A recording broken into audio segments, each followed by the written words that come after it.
This video is brought to you by Squarespace. If you want to save 10% on your website, use the code ADAM, A-D-A-M at checkout, and you will get 10% off of your domain and your website. Hey guys, I'm here to tell you about the new Fuji X100V, which is the 5th iteration of the X100 series. And I actually got my hands on one last week and had the chance to walk around the city for about 30 minutes and take a whole bunch of photos. Now granted, this was a pre-production model, so that means that it's not quite finished, but it also means that the profiles and the raw converters are not there, so I only was able, or only am able, to look at and show you guys the JPEGs, and it meant that I couldn't really edit them to my fullest extent, but you will be able to see from them what I'm talking about. So let's just quickly talk about some of the new features, and we'll also go through some of the photos. All right, so very first thing we want to talk about is the 5th iteration. It's got a brand new 23 f2 lens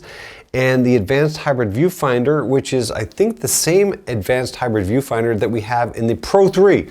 So it's got the EVF-OF, electronic viewfinder, optical viewfinder. Very, very nice. I found it to be extremely sharp, extremely fast, extremely bright, very, very nice and comfortable on the eye. The new lens is a little bit bigger, but the thread size is exactly the same. So that means that if you've got any accessories from your old X100 series cameras, they will work seamlessly on the X100V. Also, it uses the same battery, that MPW126, sorry, whatever it is. Same thing if you've got a bunch of old batteries from your X Pro 2 or your X-T3 or your X100F, whatever. Same batteries are going to go in here, so you're not going to have to go out and rush and buy a whole bunch of new batteries. Excuse me, I need a sip of water because I am getting over a cold. Thankfully, not the coronavirus. All right. What else? It's got the latest generation X-Trans CMOS 4 sensor and X-Processor 4. So again, if you're a Pro 3 shooter or an X-T3 shooter, you're going to basically enjoy the same processing power, the same sensor, the 26.1 megapixel sensor, same color science. Like you're literally in the same family, just in this really special, beautiful, compact form. The top and bottom plates have been milled from single pieces of aluminium if you are overseas. So it really has like very, very smooth edges. You can sense a nice refinement to it if you want to call it that. It's got a satin coating. The ISO dial feels a whole lot nicer, and now when you pull up on the ISO dial, it holds into place. Whereas before it was like spring-loaded, you had to hold it, turn it, hold it, turn it. It never worked out for me. I always ended up turning the shutter as well, and I thought it was a pain. I'm glad that they improved the ISO dial because the old system was a pain in the arse. Weather resistance appears for the first time in the X100 line, but you need the optional AR-X100 adapter ring and the PRF-49 protector filter, okay? That has to be attached to the camera. Converter lenses, the WCL, TCL, the wide, and the tele screw right onto here. In fact, when I went out and I did my street shots, I used the Teleconverter lens on here seamlessly like before, worked terrific. I really enjoyed using it. 100% sensor coverage with phase detect autofocus, just like with the Pro 3, so that's really great. The focus I found to be incredibly fast and snappy. I don't know if any of you guys started with the original X100. That had the worst autofocus ever. In fact, it was horrible. They did improve it. There were firmware updates to it. And then obviously as the further iterations of the X100 series, evolved, it got better. This latest evolution, definitely the fastest ever. I mean, I can tell you that I was carrying this camera around completely, sometimes with one-handed operation, although I do prefer two-handed, but even sometimes just to stealthily grab a shot, the camera is so fast, it's so seamless, really, really terrific to use. You can shoot video with it. It does have 4K internal 8-bit and HDMI out 10-bit. Yeah, I don't know if this is like a video camera, but you can certainly use it for video. Meaning, I don't know that you would be buying this if you're a cinematographer, but you certainly can use this for video and get some pretty decent specs. Oh, tilt screen. This thing has a beautiful 3-inch tilt screen LCD, which is absolutely fantastic. The screen is beautiful and it tilts. Okay, are you listening, Pro 3 shooters out there? Look, I played with the X Pro 3 and I can't wrap my head around that screen. Okay, I don't know. It's cool for a minute and then the novelty wears off and I just want the screen to be on the back.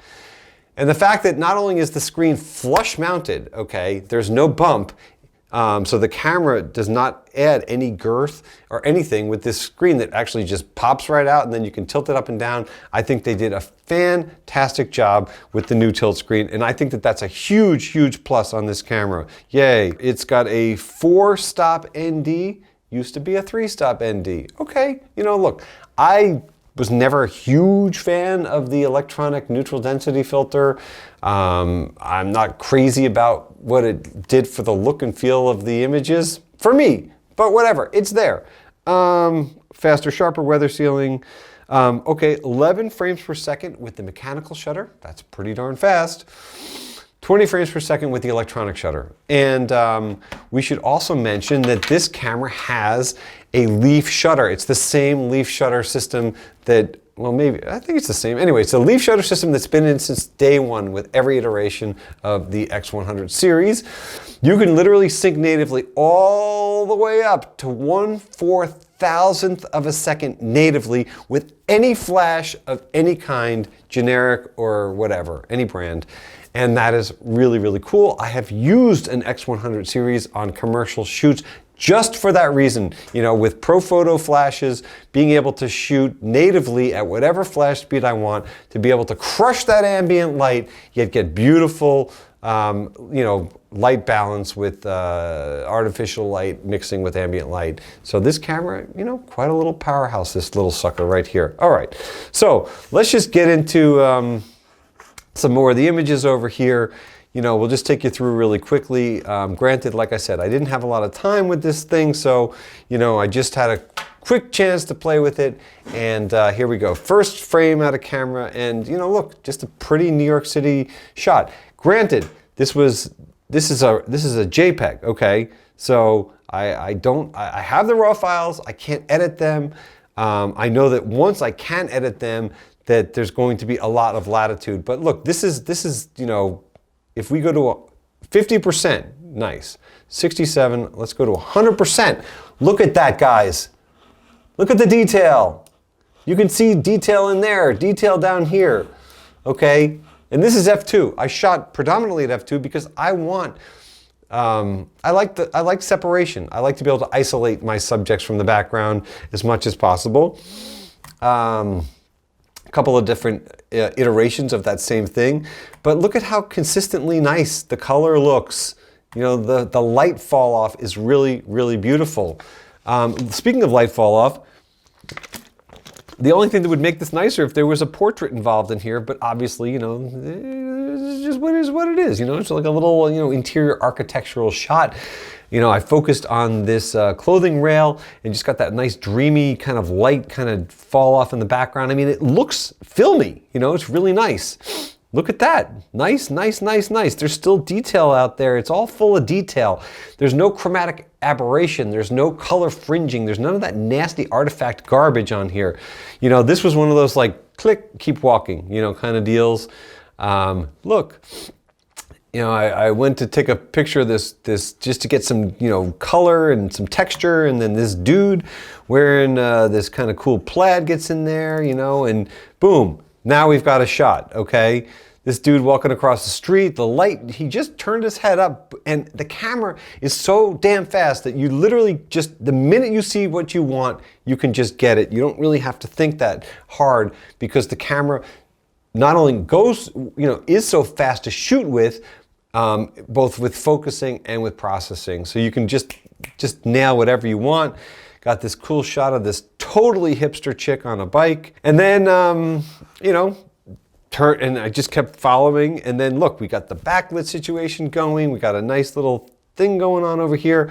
Granted, again, the tones and the whole thing are a little bit kind of wonky because, you know, I'm not able to attach the profiles that I want to it with the JPEGs, but you guys get the idea. We'll just keep going through. you know, just a couple more. Look at this FedEx guy. I just saw that he was talking to somebody. I just grabbed the camera and just kept going. I didn't stop. I didn't think about it. Got the framing in there. Really nice where it's 500th of a second, native ISO, f2, real nice. Same kind of deal. We decided to walk up onto the High Line.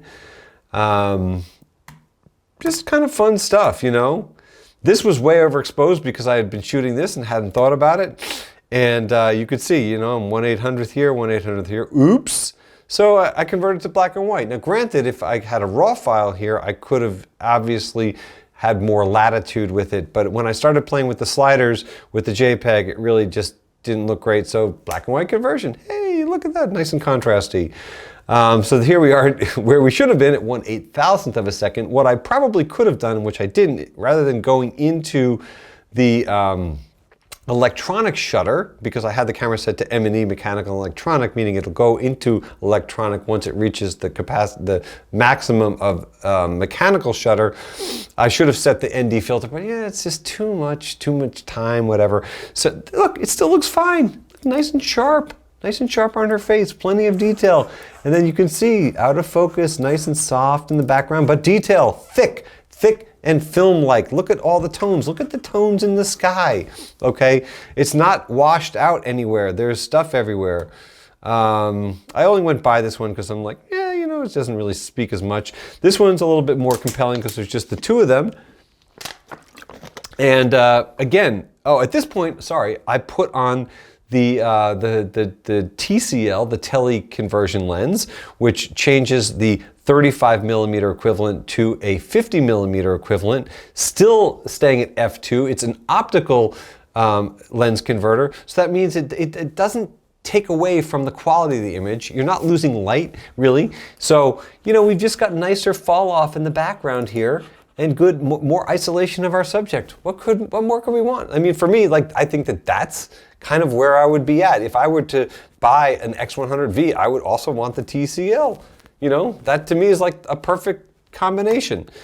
This is with the TCL and just an architectural shot, you know, nice color, nice tones. This was with it as well, a little overexposed. That's why I went black and white. Another one with it as well. You know, granted, like, look, you can see there it's softer here and then sharp here and then softer background here. It's not crazy fall off, okay? You're not getting like really intensely isolated subjects like you would with an f1.4 type of a lens. So you have to really keep that in mind. This is definitely more, you know, I say ideal for street shooting where you're closer to your subjects, let's say. Still with the 50 on there, the TCL, this has the TCL, the color. I just love the color on this, you know? I mean, just look at how nice that is, you know? And again, that's 100%. That's 200%, guys. I mean, for a JPEG, that's pretty darn clean, okay? Again, with the TCL, so we've got really nice separation, nice tones, you know, nice in focus faces and nice out of focus background regions. This was a quick little snap. You know, just went over to the vessel, saw this couple sitting up there, decided to shoot them both vertically, horizontally and vertically, you know, real nice. I mean, the color looks good, you know, just again for pre-production JPEGs. Hey, coronavirus.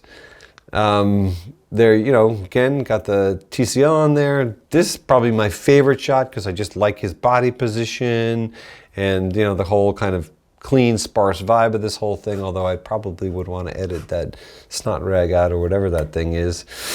Shot through, you know, a window, you know, just cool tones. You know, we got Mike over here, we got, you know, some traffic cop over there.